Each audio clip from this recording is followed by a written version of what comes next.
objectives that will be guiding us today. So it's not really, so it's just more of the point of discussions so that we don't deviate from what we see today.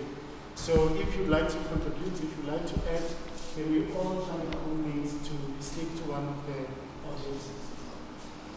Maybe to start off today's session, let me start by quoting Hillary Clinton when she was addressing the United Nations World Conference in Beijing in 1995. And I quote, "Gender inequality remains deeply entrenched in every society.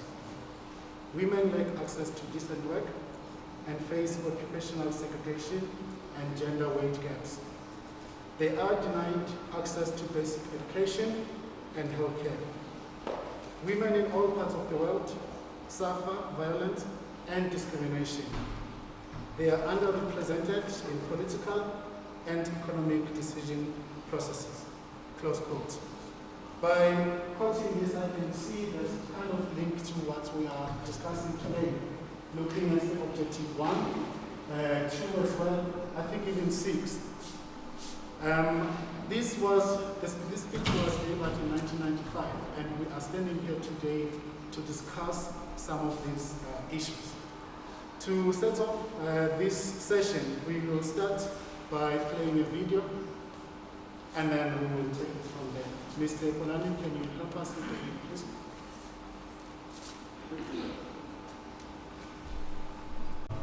Okay, please take note of some of the information from the video because we will be using them under the question and answering session.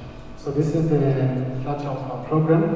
For now, I'm going to call Mr. Intsika to welcome us and to tell us more why it's important to have this discussion under the Intsika umbrella.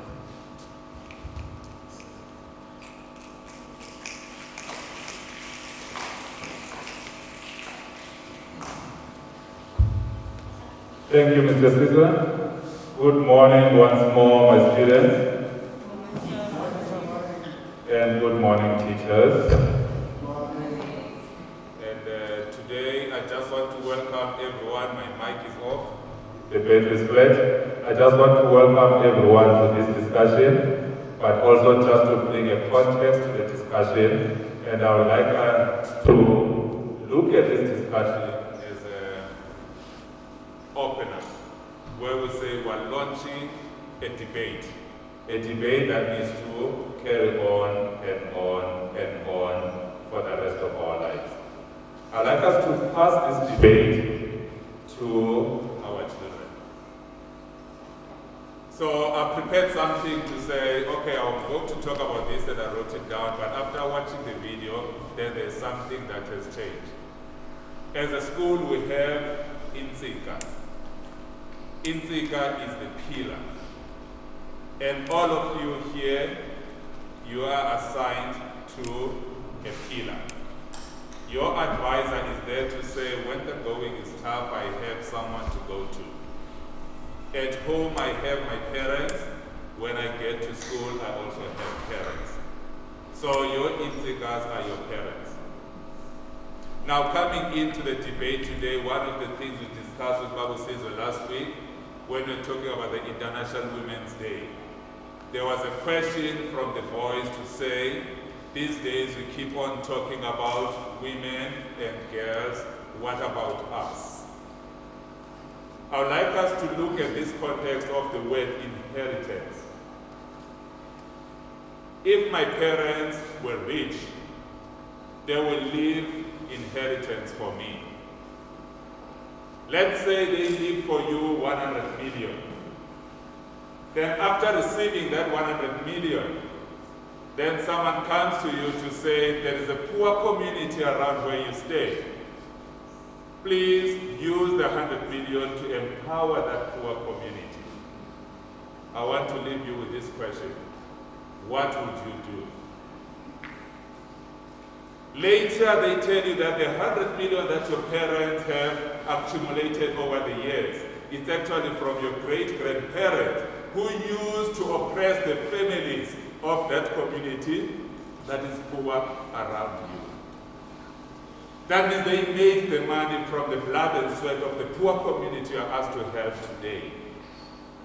What will you do?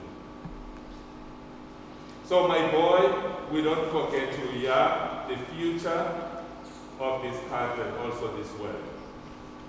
When we open this debate, we say we cannot keep on repeating the inheritance of power while we are suppressing the poor community of our sisters. You are born to the empowerment. You are born to power by virtue of being a boy.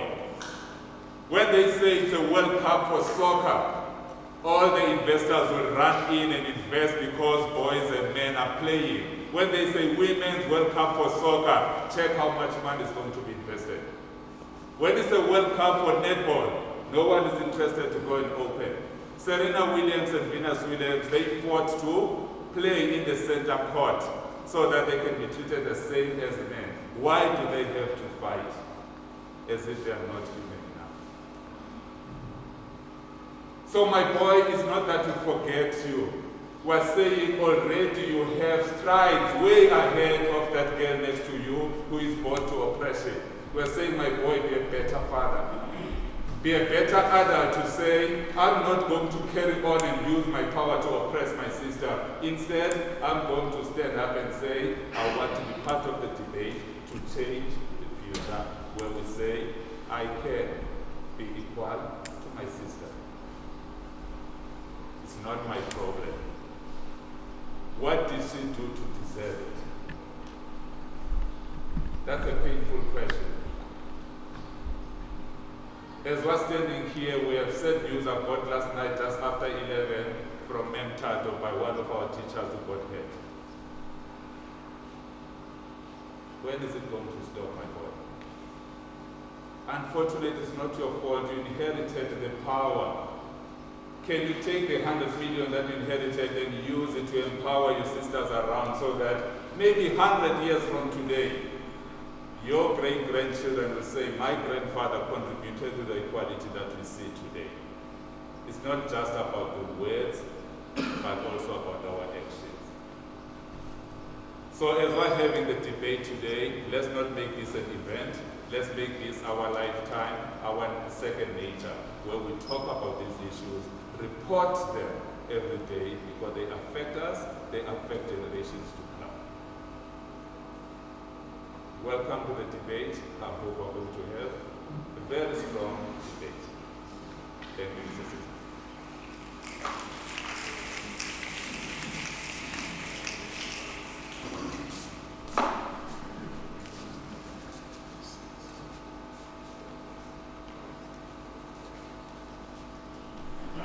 Thank you, Mr. Lucci.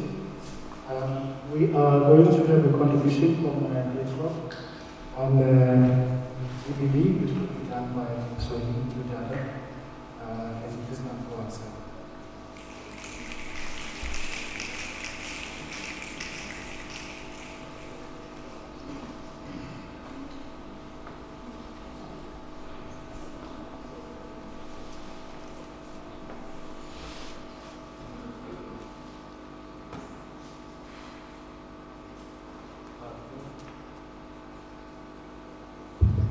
Good morning to all. My name is Untitled Chapter, and today, first of all, I'd like to welcome you guys. I'm happy to welcome myself, all of you.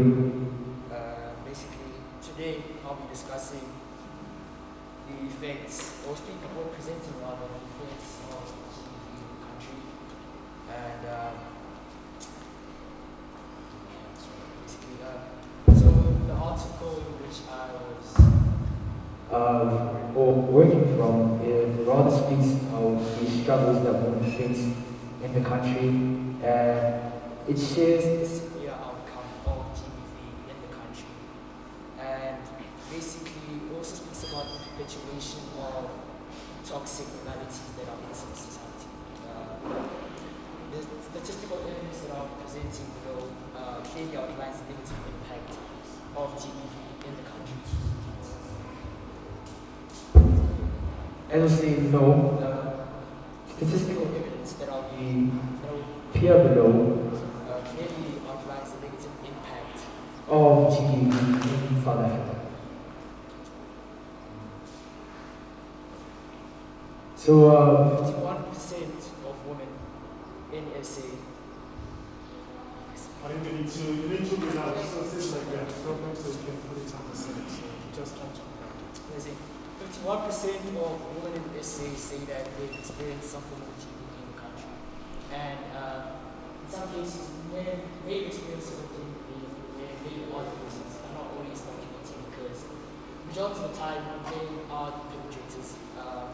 Reports showcase that 1 in 5 women report that they've been abused by an intimate partner. And as you see with the video that appeared above, the husband was beating the woman, and in most cases, the violence is perpetuated by the intimate partner. Police reports show that 146 women were raped per day over the duration of 2019 to 2020.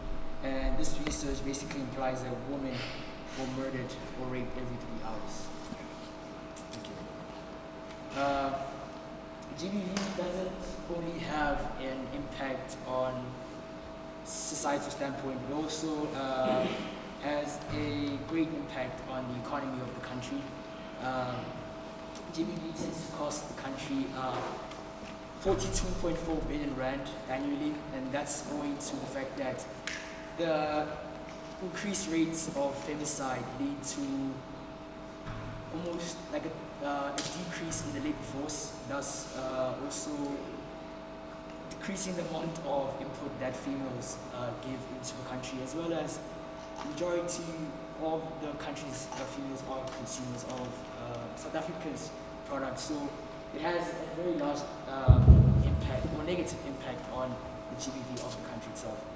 And then many incidents go unnoticed, and some violence that is perpetuated towards people is normalized. So as you can see with the video, the man believed that beating up a woman is a way of handling disputes or disagreements within the household, and that is not right. I believe that he should have gone about speaking about things that he doesn't necessarily like, and they can similarly speak about how they view things differently in the household, thus creating a healthy atmosphere. GBV also has influence on the reproductive health of women through sexually transmitted diseases, unwanted pregnancies, and unsafe abortions. These unsafe abortions usually result from stress and emotional and physical abuse that is enacted on women. Thus, they go through. Sometimes the men who impregnate women tend to force the woman into aborting the child. Sometimes the stress that they receive from the woman results in cases where they miscarriage. They go miscarriage, and so the child dies. And then UNAIDS points out that women who have been physically or sexually abused have been shown to have 50% more likelihood of acquiring HIV, and female victims of violence tend to exhibit risky behavior such as unhealthy habits of substance abuse, alcoholism, and suicidal tendencies. Similar experience by men, but not at the increased rate that women experience it. And GBV all around just prevents people from leading productive lives, as there's constant conflict, people are abused, mostly women are abused, men do experience it, but it's not at the severe rate at which women do experience it. In terms of the abuse that men experience is usually emotional, as the female perpetrator can either lose his ego or just tolerate him mentally. That can lead to suicide, but I guess the main impact is that a man can easily enact more physical harm on a woman than a woman can enact on a man. Then the possible solutions that I have come up with in order to eradicate GBV and create all-round fairness between both genders is that you have to ensure that young people, many of you who are here, build healthy relationships with yourselves first and then with people around you, as this will create serenity and people being a lot more respectful towards each other, and violence will somewhat decrease. Teach the youth on building healthy relationships with religion, whichever religion that you may want to subscribe to. I say religion because there's certain values in religion that allow people to lead healthy lives, and lives that are, in somewhat structured. Ensure that accountability is held equally between both genders. The perpetuation of violence is not only aligned to one specific gender. As I've stated before, women can abuse men, and like I said, violence comes in different forms. It's not only physical, it can be emotional, it can be financial, it can be institutional. And then teach young men on the fundamentals of proper masculinity, stoicism, and rationality. This creates men who can voice and resolve their struggles and conflicts without violence unless required to. I say unless required to in the sense of if a man sees that a woman is being abused by another man, he can enact a form of, I personally believe that he can enact a form of violence onto the man to prevent him from continuing on enacting the perpetrator from enacting his violence onto him. And I also say empower young women to enter STEM industries. So STEM industries basically mean sciences, technology, economics, and mathematics. This creates equal opportunity for position of power and instills a grinding mentality and perseverance in women to achieve more for themselves. And then just teach the youth to respect their individual selves and absolve themselves from superficial beliefs that render them unable to act accordingly in society. And then to conclude, gender-based violence leads to the unfortunate deaths of many women across the nation. It needs to be addressed with importance, and it has to be rectified through looking for solutions that are common to everyone, which will ultimately result in a society that is somewhat rid of negative traits and mischiefs. Conflict is inevitable, but I'd say we have to steer it towards reasonable verbal disagreements instead of physical violence. And with verbal disagreements, you might have to break the other person without emotionally oriented, but you can still voice your opinion on specific things in a manner which is deep healthy. Thank you. Thank you, Zoe. We're supposed to have Kani, but Kani will. Are you still coming, Kani, or you will come under maybe question and answer session, and then we'll be the first one to speak. Thank you very much. Let us move on. So, what are we going to call Mr. Nosana and Mama Judy for their contributions in today's topic.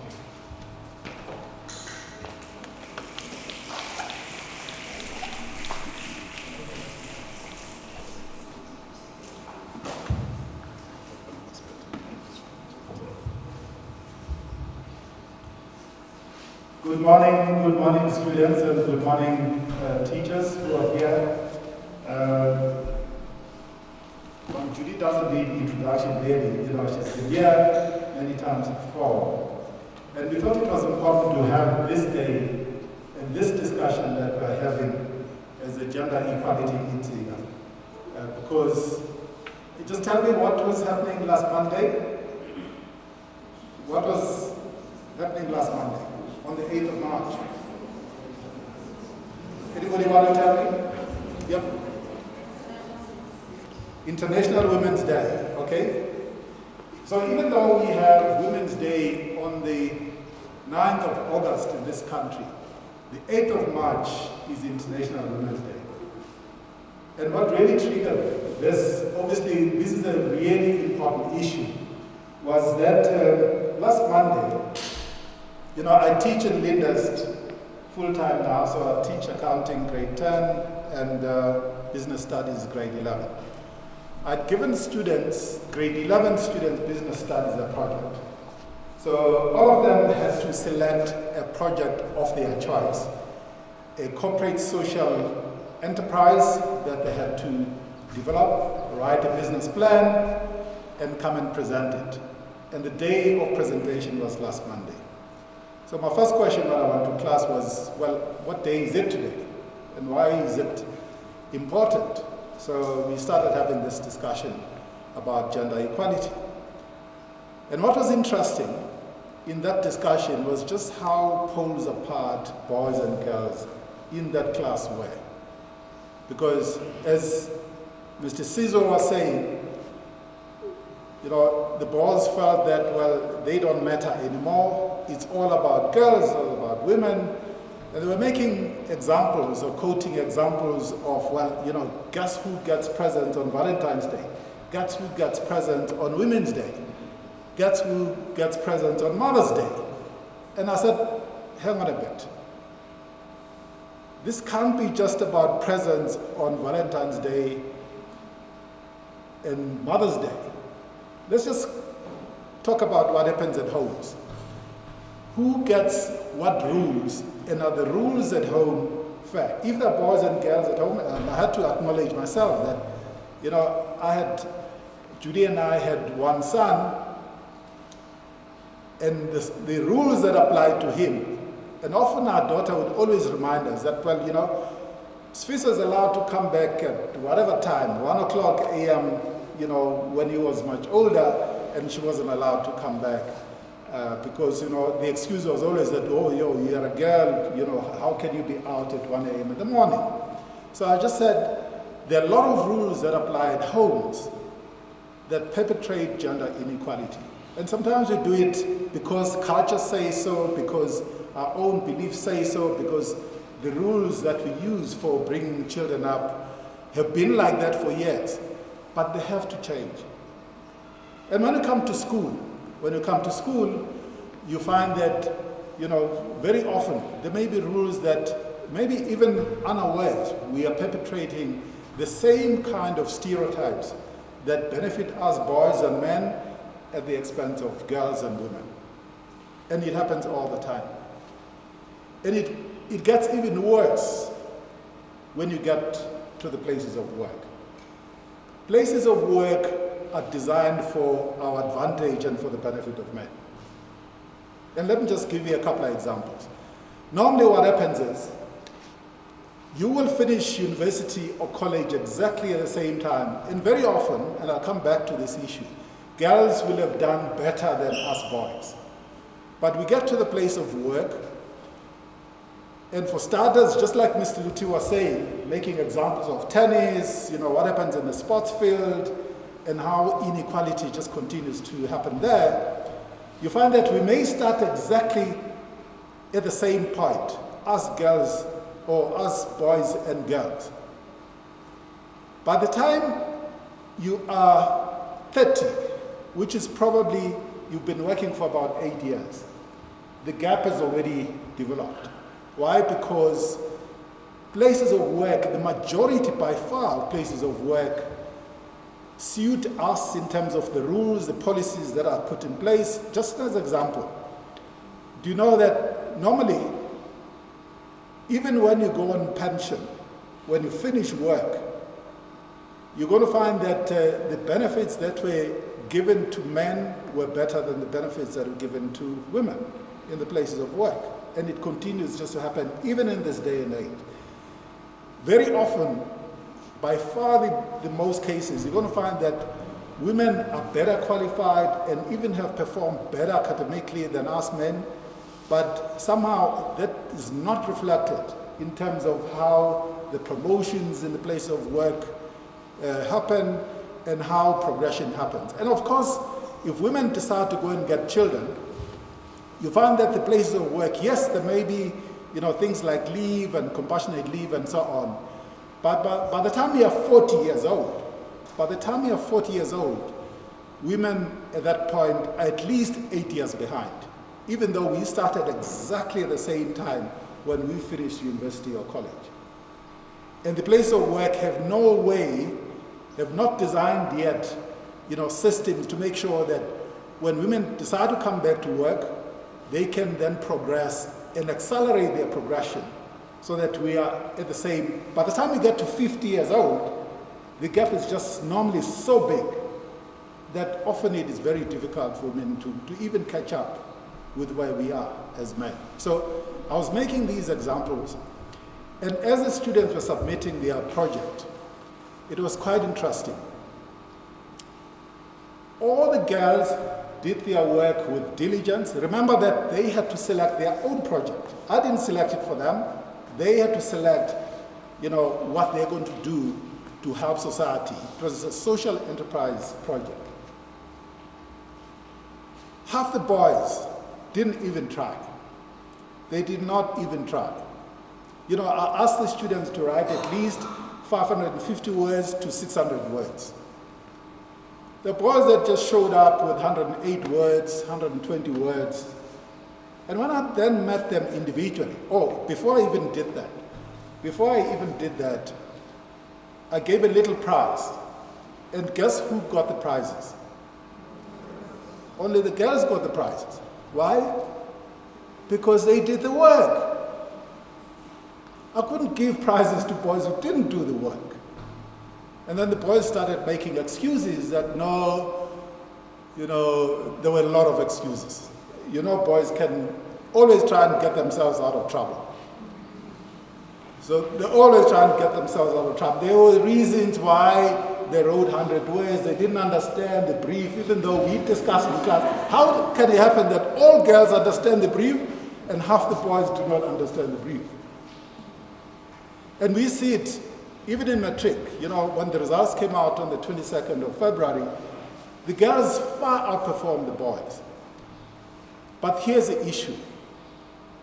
By promoting gender equality, we're not saying boys must go down. We're not saying boys might go down.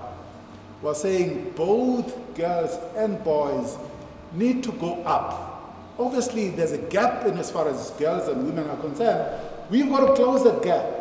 But by doing so, it's not a zero-sum game. It's not that if one goes up, the other one must go down so that they are equal. This is not what it's about. It is about making sure that boys and girls can feel valued, can feel motivated, can feel equality, because there is no equality. And we're here to make sure that happens. Thanks to Mr. Luti, Mr. Sizwe, and good morning, students. It's a real honor to be part of the family. Uludada did his homework. Thanks very much. I'll be very brief. In 1978, I started at university. As a generation, we had a mission. Our mission was to liberate this country politically. A lot of people died and didn't see that liberation. But today, politically, we are liberated. I am told that your generation is generation equality. So the task I want to give each and every one of you before I go on is you individually. What are you going to do to ensure that equality is what you claim one day when you're my age and you're standing in front of the girls and boys that will be here at that day? Right? Because we didn't just become free politically. I was a non-citizen in my country when I was born. But today, I can vote. I'm a citizen. It didn't just happen. Nothing in life just happens. And the importance of your mission should be enough for you to do everything to ensure that you achieve it. Because if you don't, you failed yourself and you failed your generation. And when I look around here, I don't see a failure. I see people who are driven. Like Sizwe was saying, it starts with small things. Women today are told they need to be encouraged to do STEM subjects. It didn't start there. It started when women wanted to do physics, but they were not allowed to do it. Why? Because they were women. There was a time when women were not allowed to do PhDs. Why? Because they were women. There's a long history. We didn't just end here. We want to tell women to be strong. We are so strong already. Just stop pushing us down. Support us. Because guess what? When we support women, as society will be so much better for it. Uludada was talking about the statistic of 42.2 billion rand per annum that we lose because of gender-based violence in this country alone. University students are boycotting. Actually, I used to call it boycott, sorry. They are actually protesting. Why? All they want is to be accepted, to get education so that their lives are better. And that money that we're losing to GBV could be paying for them. Guess who's losing out? Boys and girls. So when we do the things we do to push women down, we all lose out. So I'm saying to boys, whenever you think and look at a girl and think she's less because she's a girl, and when she proves to you that she's not less because she beats you academically, then you pull her down by having silly remarks. Just remember that I am generation equality, and it starts with my mind. This is my sister, and we need to support each other. If she's done better, what can we do together to make it better? Your generation should never have the locker room talk clause. Whatever you can't say in front of a girl, don't say it. So manage your thoughts, manage your actions, because here is the thing. We're stronger together as a collective. I want to say this as I end. The JSE has more than 350 companies, the last time I checked. Only 6% of the people that are CEOs are women, right? So, like Sizwe was saying, there is a deliberate effort to pull the woman down. You have to change that and make a deliberate effort that we are all equal, because indeed we are. It's so weird that if you actually ask people, like you were online last year, right? How many of you were actually helped by your mothers to do your homework and to just study, to get through the year? Please raise your hand. And how many of you were helped by your fathers? Please raise your hands. And I have no doubt that the mothers that were helping you work just like your fathers do. So all I am saying is, it's so weird that the mothers will carry the kids, they will raise them, they'll do anything for you to be where you are. But somehow, as male leaders, when we see a woman or a girl, we don't see that mother who put everything for us to be here, but we see someone that we need to pull down. It's a human race. It's not a woman's race. It's not a man's race. It's not a white race. It's a human race. When we remember that and do the best so that we all prosper, it will be a better country for all. Thank you.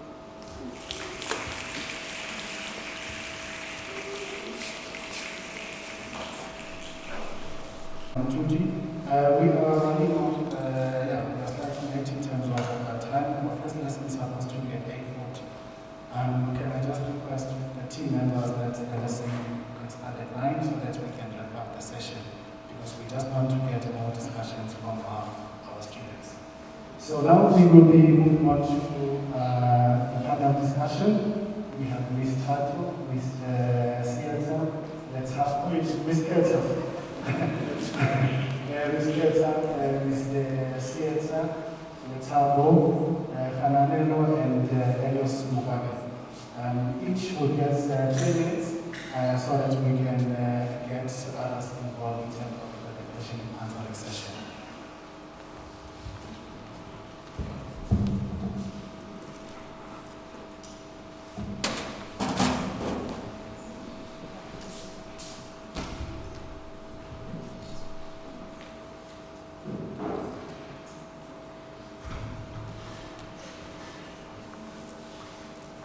Morning. Morning. I think what I wanted to touch on in one way is about inequality and how it starts in the little conversations in the classroom, and if it starts there, that's where we can fix it really. In the classroom, how you speak to each other, how you treat each other. Very impressed with Zweig's PowerPoint, and I think the solution is about starts here, how we relate to each other. But just a personal story. I just recently got married, and the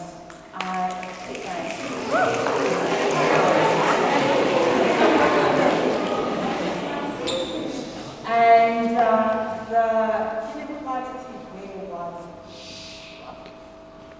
So I, obviously, with my partner,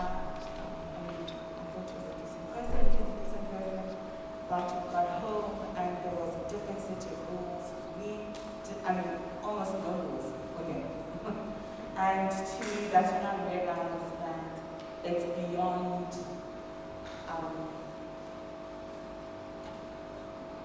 just us. We need to actively, I want to say educate. We need to actively unlearn and relearn how to do things. And it starts with our parents, difficult conversations with our parents, difficult conversations with our partners, and just highlight the inequalities and have a discussion about it. And I think that's the first place to start. I had a whole session where I had a group of old women sit me down. These are your rules. This is what you're supposed to do. This is how you treat a man. This, that. I thought, okay, and half of them, I was listening, but half of them I completely disposed of. And then I asked his experience. So what did you get? No. You don't have a bigger man come talk to you. No. And then I had to have a conversation with him right there. We have to have a different household. We have to actively do something to try and not perpetuate, but break down what we've been taught, what our parents have been taught, what is supposed to be normal. And that takes a lot of conversations. It takes a lot of continuously highlighting, this is an example, don't do this, but conversations with my mom, with my dad, with his dad, with his mom, I have members. So continuously, you have to be an activist. Whether you are seeing it driving, or whether you are seeing the inequality of both, you have to have a conversation. And that's my way to today. Maybe follow-up question. How do you feel about the issue of surname, changing your surname? Was your partner expected to change the surname as well? No, he stays him. And we had a conversation and I said, I'd like to stay my partner. And on his side, okay, fine, let's have a double barrel. I went home, no, you have to change your surname. So a part of it you have to flush down. Like you have to listen to someone who's actually it's not going to work. So what I've decided to do is legally have my own identity. I'll always be Keta Mapanga, but you can refer to me as Mrs. No. That's how I'm doing it.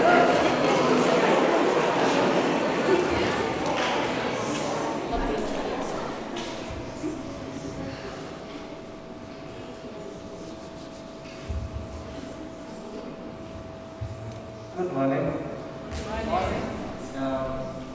A lot of things are about but I actually started this topic affecting my Intsika. I wasn't aware that we had this. So talking about culture and Intsika, how we interact with other people. Then I give them a task of them defining what culture is. And a lot of times when we define culture, I realize we tend to define in terms of a group, that there are certain norms that a group follows that we also have to follow just to be part of the group.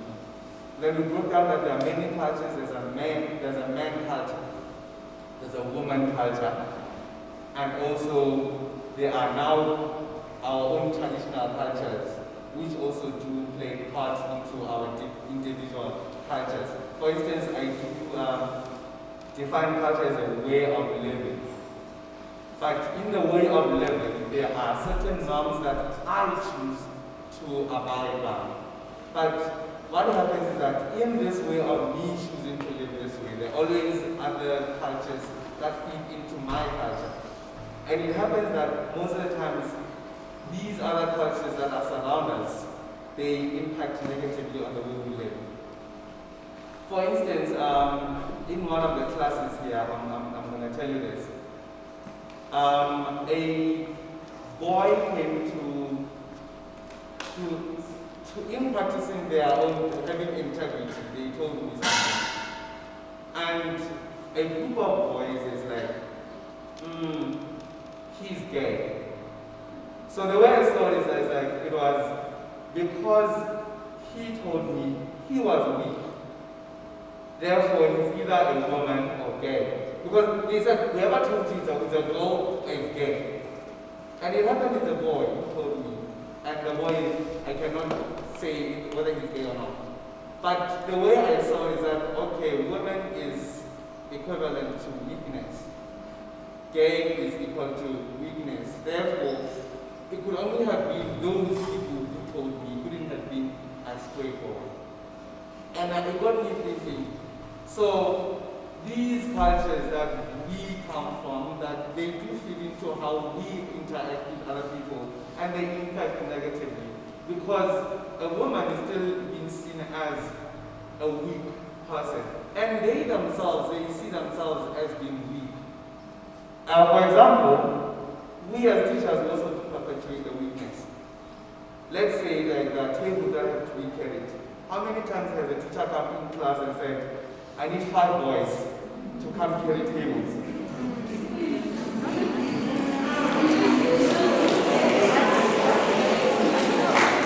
Yes, so, and also, I tested this in my previous school. I said, I need 5 students to come and help me pick up desks. How many women did come? None of them. So all of them, when I said that, they all pointed boys. So even them themselves, they see themselves as being weak.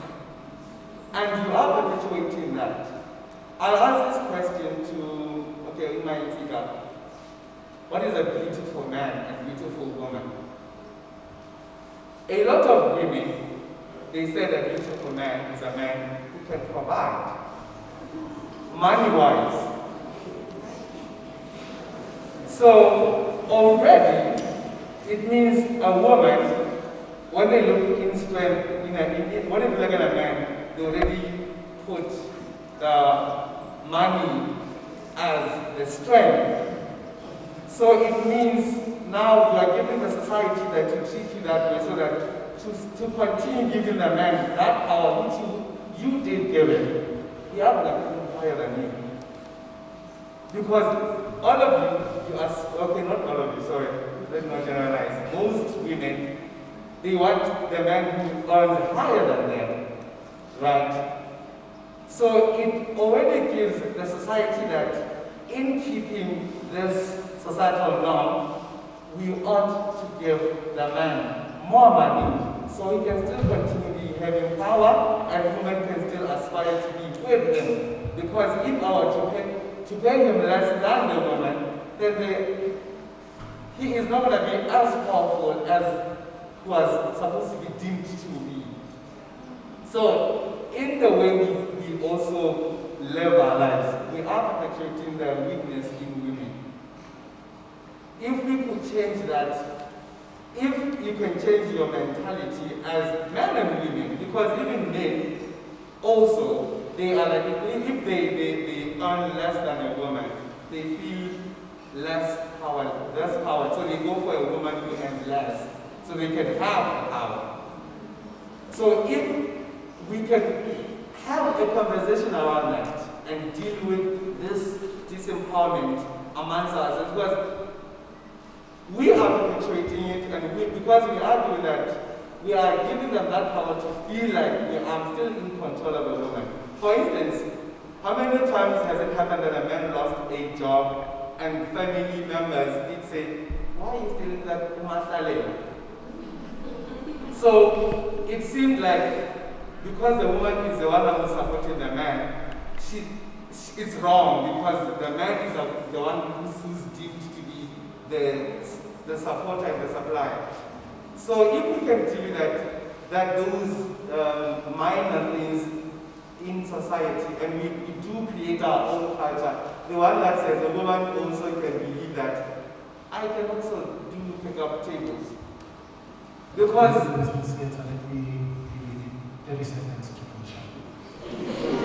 we also do have women weightlifters. Those women believe that this is not for a man's thing. I can also do it. I just need to practice. And you do know muscle cells can adapt. So they can adapt for a woman to do the same thing that a man can do. So if we can believe that, we also can do what a man can do. And the men also believe in that the woman can do what they can do. We can have a better world where we come up with our own new culture and changing what our old cultures used to have and molding them so that we can have equality in society. Thank you. Indicated that the funeral on Wednesday will be attended only by men. What are your views on that?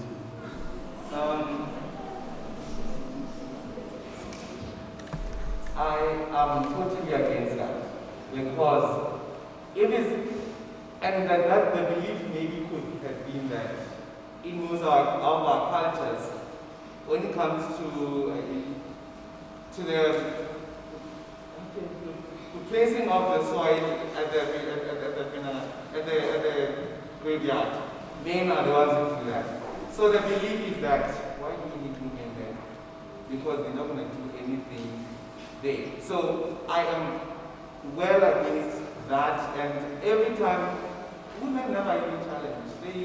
Because there's been the norm that women, we say, we keep quiet. They keep quiet. They never challenge like, why? And also because men are not used to being challenged. When a woman challenges, we are telling. It's never seen as, oh, let's have a conversation. Because you're never ready for that question. So when you ask it, it's like you're disrespectful.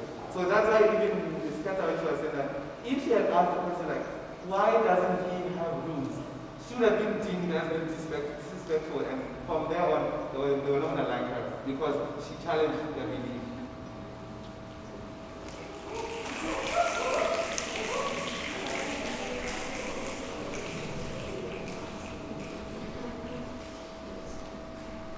Good morning, everyone. Good morning. For my research, well, I did a lot of background research to just see if there were as many women as men in history who did great things. So it turns out there aren't, like the literally aren't. Only men had government positions, and they weren't allowed to be in courts. From your kingdoms, queendoms, there's only one queendom I know, and it's African. Queen Arawago.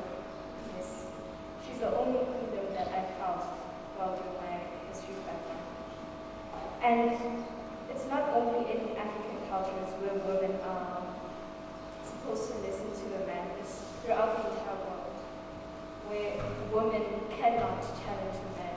Otherwise, she's too bold for her own good, and she doesn't know what it is. Someone close to me was almost killed because she stood up for her things.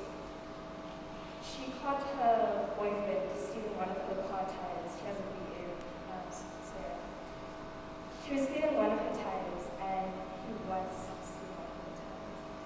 And when she confronted him about why are you taking my stuff without my permission, with the money that I earned when he doesn't even work, he had decided that she was being too disrespectful and she should not even speak up to her, and decided that he would beat her in her own bathroom. From the bed to the main bathroom and in the ensuite, there was blood everywhere. Her eye was almost cut out of her mouth. And when she begged, when she pleaded for him to just drive her to the hospital because she cannot feel anything, he reluctantly agreed, but he did bite off her ear as a warning that don't try anything. He still had her at a knife point on her eye while driving to the hospital. Then he decided, no, we're not going to the hospital anymore. We're just going to turn back. She jumped out of the moving car, and then when he saw that, he tried to reverse and just run her over. Luckily, someone saw that and just crashed her car so that she could not be run over, and help was sent for her.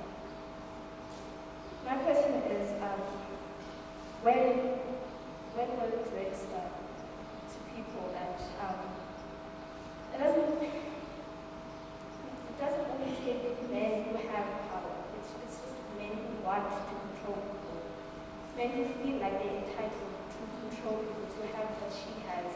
If she has more money than you, if she has a house, if she has a rich family, all that has to be yours.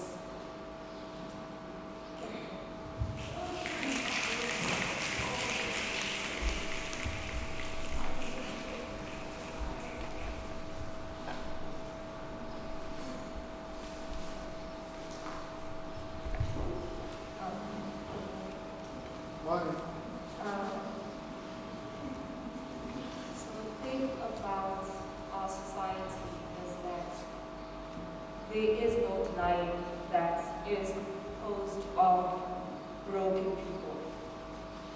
We live in a society whereby everybody on a daily basis speaks of gender equality. Everybody speaks of women and men should be viewed as equals in the workplace, equals in the household, equals in the basics of societal activities. However, none of this happens. None of this happens as a result of the manner in which we have been raised. From a very young age, you can find twins, same family, born on the same day, same age. However, if it is a girl and a boy, they will be raised differently. The girl, as they grow up, they are taught to wash the dishes, they are taught to clean the house, they are taught to take care of the children, whereas the boy child would then be taught to complete manly tasks. This then creates an image in our men that I'm superior. If I'm a man and I can complete tasks which, as Mr. McGinnis had previously said, are said to be the strong activities that require one to be strong, then surely I must be superior. This is not something that just happens overnight. This is a result of the patriarchal society that has been planted by our ancestors. We are now living in a society that is composed of people who are so broken that we are now unable to rectify all these things that have happened in the past. We have had quite a number of men who have taken it upon themselves to then say that I want to be a part of this movement. I want to be a part of the men or the women rather, who speak highly of women and try to uplift women. However, have then again turned to say, why is it that we speak so highly of women and we then neglect the boy child? This question is asked a lot of times, like Mr. Caesar had previously said. A lot of boys have been convinced themselves that the fact that women are being uplifted, this surely must mean that we are trying to really suppress the man. However, we need to understand that the reason why women are being uplifted is because they have been suppressed since the beginning of time. If we had not been suppressing women from the beginning of time, there would not be any reason why we should then be trying to uplift them in the first place. It is very tiring, really, to be having these conversations constantly. Sure, Ms. Keta, it would be great to constantly have these conversations and try to educate people about the effects of gender-based violence and gender equality and the manner in which it affects our society. However, at some point we need to acknowledge that conversation is really tiring. We always speak about the manner in which how actions always speak louder than words. However, when it comes to things such as gender-based violence and gender equality, we constantly just want to talk. We always just want to talk. However, when will it then be time to act?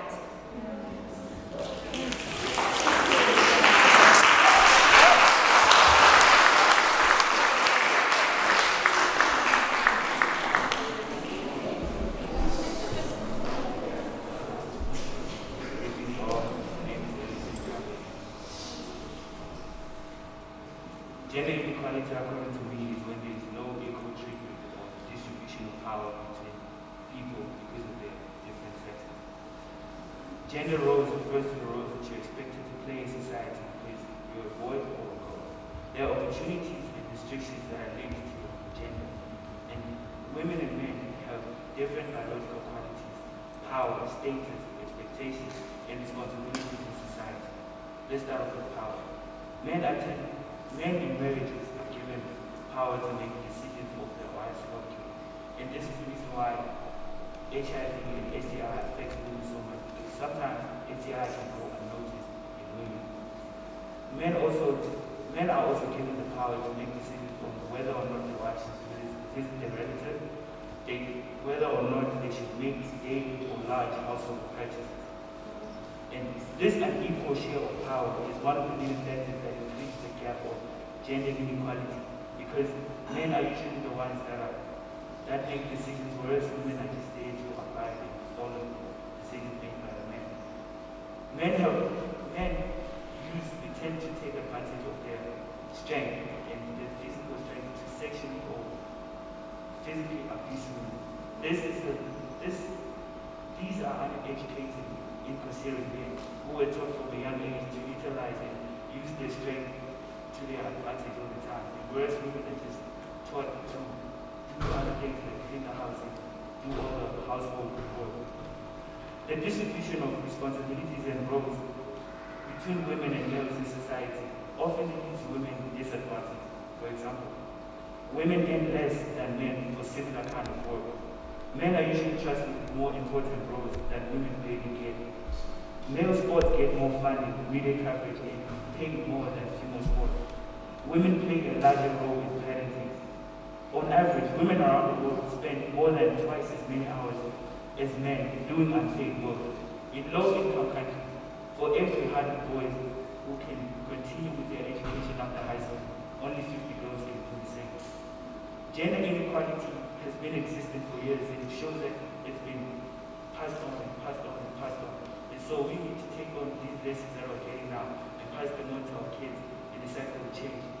And it's time to start worrying and not worrying and act violent and pick up guns and do all this, but open our minds so that the cycle will not continue.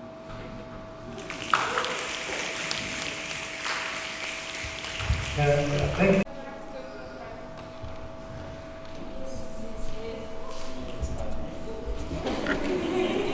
Mr. Mandela, are you next?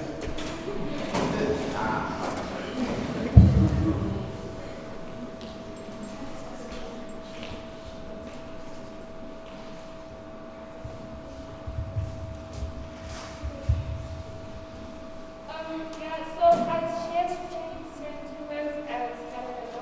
And you say that there has to be action that's taken instead of just the conversations. What do you propose that we do when you want to take action? Please take notes of the questions. Is there any other hand? Chantal, you can come up. Any other hand this side? Mavina and Sancho. So Mavina and then Sancho, then I'll move to that side.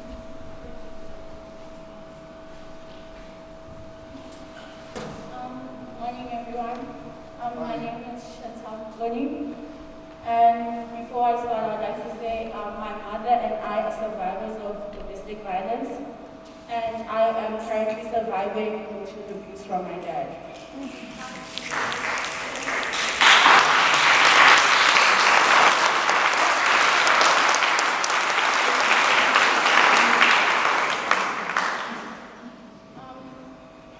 So what I've noticed is that when it comes to gender-based violence, people tend to blame culture, teachings, and everything.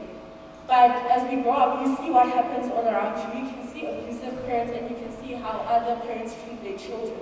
What I want to say is that stop blaming people for what's going on in your life. Stop blaming a parent for teaching you certain type of violence. Stop saying, my dad abused my mom, so I'm going to abuse my wife.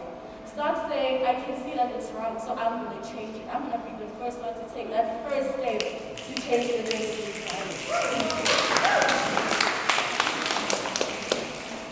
And since I have witnessed it, I've always been one to point out to my parents, don't say this, it's very sexist. You cannot say, I should wash the dishes, but my little brother can't, just because he's a boy. Everybody deserves equality because when you get out into the world, you don't get it as much. So when you get it home and you get it, it feels good because out in the world, we have to fight constantly. We shouldn't have to fight at home with our parents. Yeah, thank you.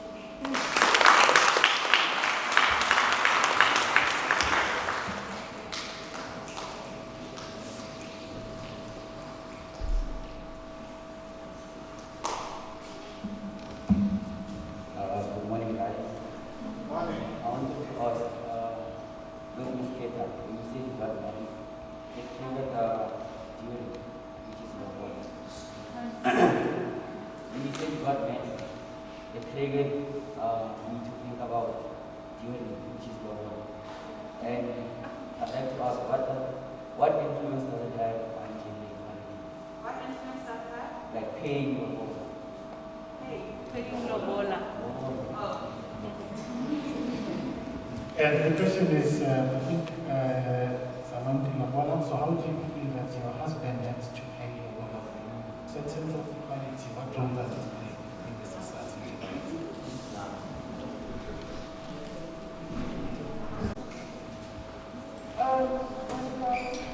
So I want to talk about the fact that yes, gender-based violence is a common thing amongst women, and it's documented.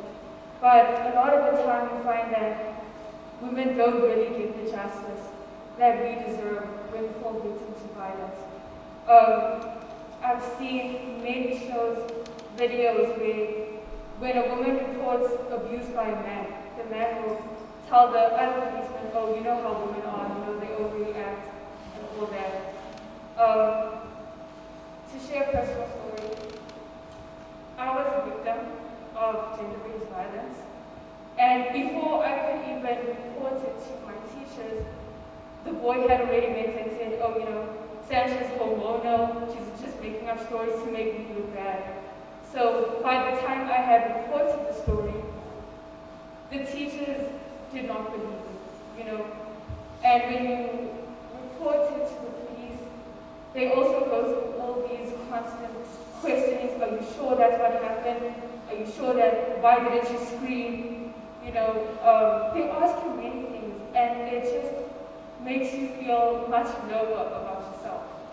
So for me, I encourage boys to encourage their friends not to abuse women, not to look down on them, not to look at a female and visualize what it is that they would like to do to her, because once the action happens, your friends are gone. Because these friends were there, they could have stopped it, but they didn't, they let it continue. So amongst the boys, just encourage one another, instead of trying to hurt a female, help her to get that justice, because when you don't get justice, you carry it with you for the rest of your life. And you have this fear that you can't trust anybody, because how do you know that the next boy is not going to do the same thing to you? And how do you know his friends are not going to help you? So I just encourage people, if you hear about someone who's been a victim of gender-based violence, encourage them to get justice so that it doesn't happen to your friend, your sister, your mother, or whoever it is.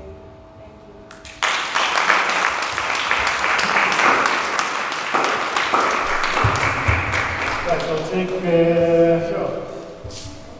show many hands this side. Mr. Lucy, what shall I do? Okay, so let me take the hands. Hands up in the, So I just mainly wanted to speak on the meals. Because I heard Lucy talking about louder. Okay. I heard this Lucy talk. What?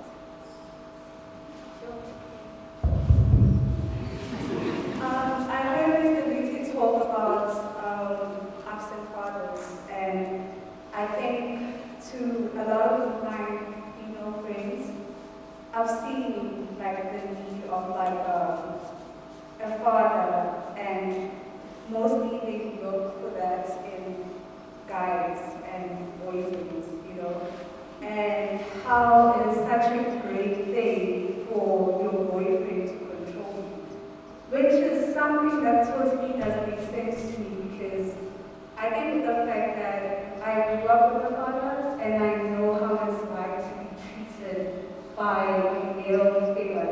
I know he's supposed to be loved, I know he cares. And with them, it's like the complete opposite. They find it cool that, oh, my boyfriend said I can't go to this place. And I'm like, your boyfriend told me that? Like, isn't it supposed to be a dad or something who tells me that, And they find that, I don't know, it's so uncool to date a guy who is not going to control you. A guy who is, we call them weak for not being able to tell you what to do, A guy doesn't have to control you to show his masculinity, You don't have to get validation from your boyfriend to go somewhere, And I think I had to address that to females, because I've seen it with a lot of my friends. Believe it or not, people in high school are getting beaten up by their boyfriends, and to them it's like, oh, my boyfriend loves me. And if he doesn't care treatment, he doesn't care about your whereabouts or whatever. And it shouldn't be like that, guys. You cannot date guys to find a father figure, okay? Like, you're doing just fine by yourself. You don't do it.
that living patriarch.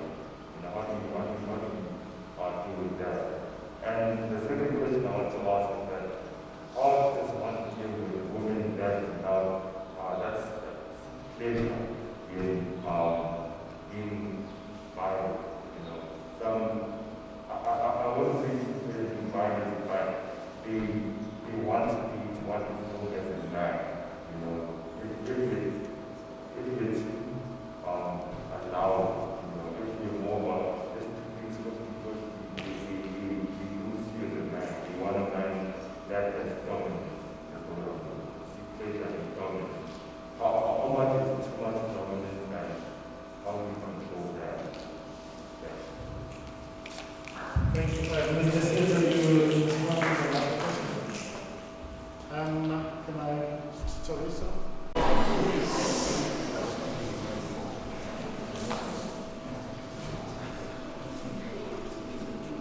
Hi.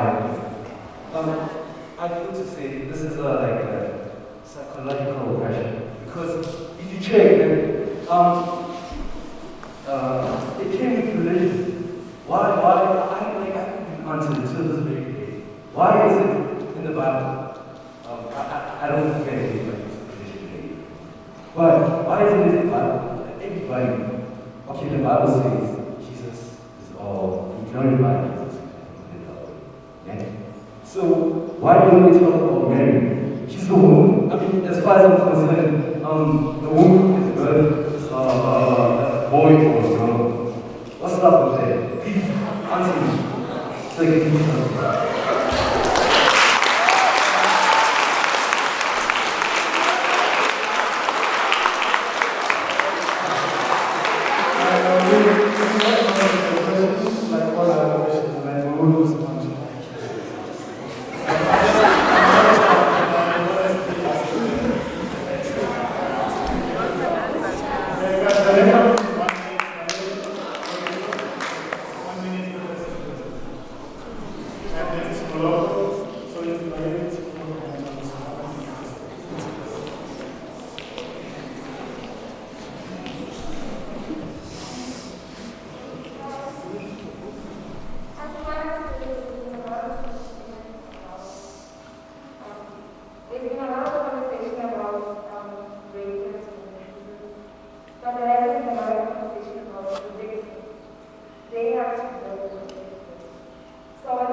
Hi guys, my name is Simolovo. I just wanted to say, anyone who knows me knows I'm very passionate about GDP and femicide. And I think it's, how do I say this? It's not good that South Africa is the rape capital of the world, and it's very messed up that we have the highest rates of GDP in South Africa. And I wanted to talk about, in our class, in the grade 10, the grade 10, we had a speech to do. And one of the topics that Ms. Caroline gave us, gender-based violence. No, gender equality was one of them. And I'm not going to say the boys didn't care. I'm just going to say a majority of those who chose that topic, were females, and only one boy in my class chose the gender inequality topic. So I think it's also something that we need to discuss with, like when Mr. Nasana said, a space where they discuss as boys only. I think that needs to come up with the boys. I don't know if they take it as seriously as we do, or they just don't experience it. I'm not sure, but I just think the fact that we have a show on What I Love dedicated to telling stories about rape victims is very messed up, especially in this country. I just don't think that's right. Yes, that's what I wanted to say.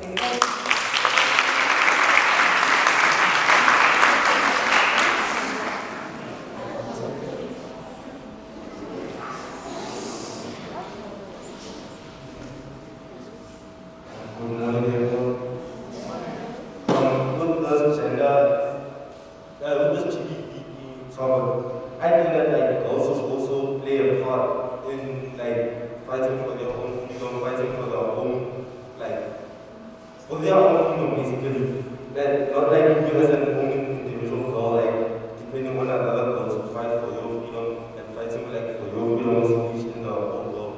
I feel like you as a girl should like go out there, like play a role in like just gender equality being so that like at the end of the day you can be proud of saying that like you are part of like the people who ended like gender-based violence in the world and gender inequalities.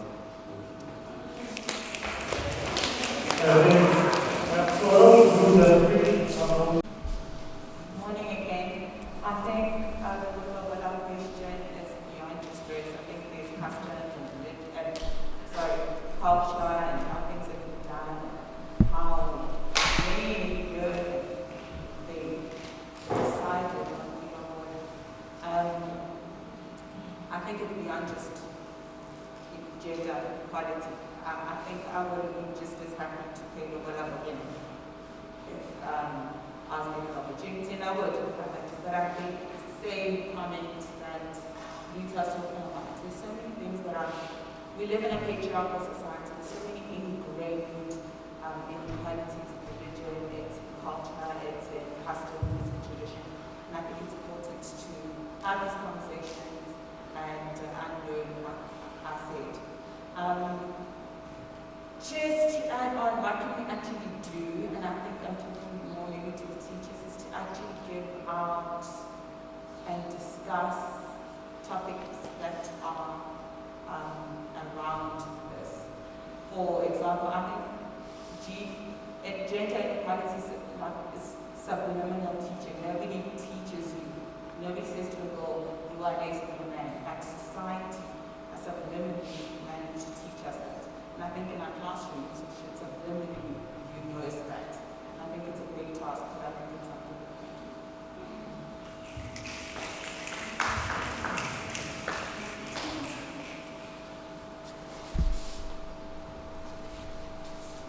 To answer the question asked by someone of women seeking a stereotypical man, as I said, some of them are not aware of how the effect of their culture has on them because they have always viewed a man as the one with power.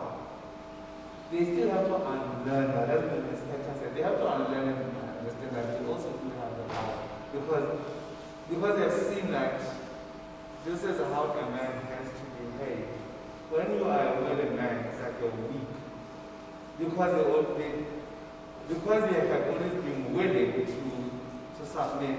When you are submitting to a woman now, they see you as now equal to a woman and less of a man. So they also have to unlearn that habit of believing that a man has to be superior than a man. And also to add on to what Ms. Keta said, in my old previous school, there was this, we as young teachers, we decided to break the mold and men be dressed as women and women as men. You have no idea how many students were laughing at that. Like for a week, we didn't discuss students who were dressed I was wearing dresses, mini skirts, everything. We were trying to show them that clothes don't define the person.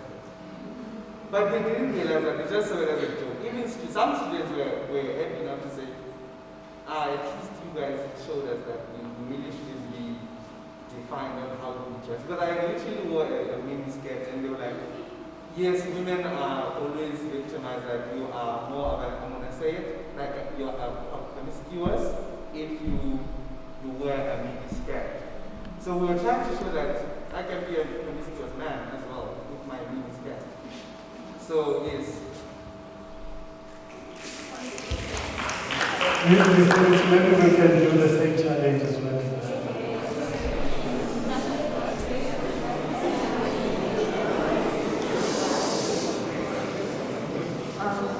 So I think the question of how men can act in order to mend this has been mostly arts and fashions are essential.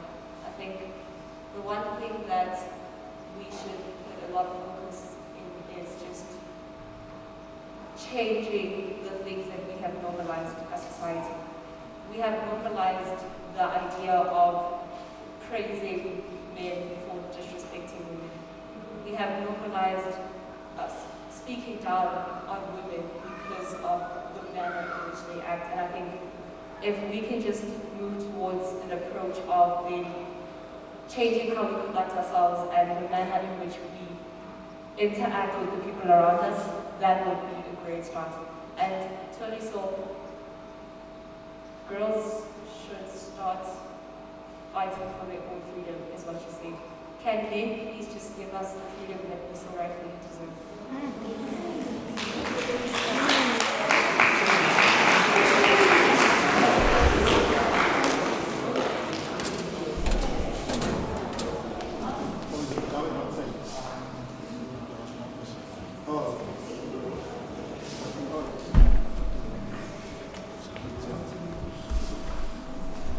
So this is, we can spend the whole day talking about this really, really important topic because it is so important. So this is not an event. This is going to be an ongoing conversation. We need to have it in class. We need to have it in our play areas. We need to really just make sure that every one of us can do something about improving the state that we are in. In other words, promoting gender equality.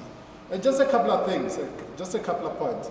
You know, who wrote the Bible? It was men, okay? Who wrote these rules of culture? It is man. Okay, so I think it just starts there. Culture evolves. Some of the practices that we use, you know, because we use religion, we use culture, we use how we're brought up at homes, all of those things have to change.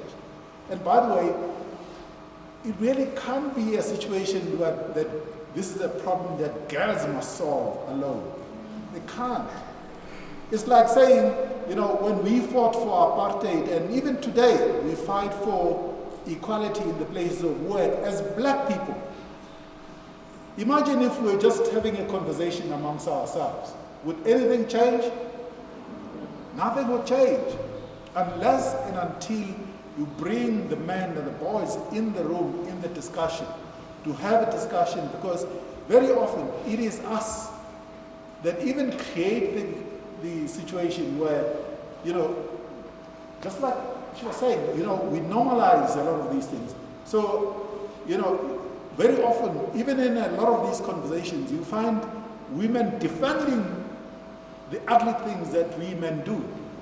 Why? Because we've been normalized into believing that those things are now normal.